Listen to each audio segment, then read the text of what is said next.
This is the tape off our automatic taping machine. This is a 24mm version. There is a 50 and a 76mm as well for 1, 2 and 3 inch tapes, depending on how you want to talk about it.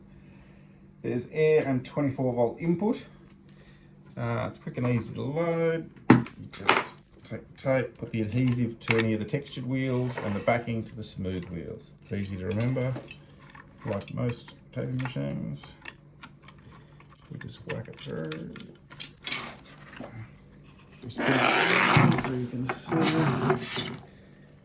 Tape just threads straight through next to the guides. Comes out, and when you get it, if you just cut it off so it's in the right position, hook it up to the air, comes up right. You could put it on other machines, not just our machine, but obviously you need a 24-volt input and you need air, and obviously set it in the right position. But great for wobblers, great for anything you need to apply some volume of some double-sided tape to.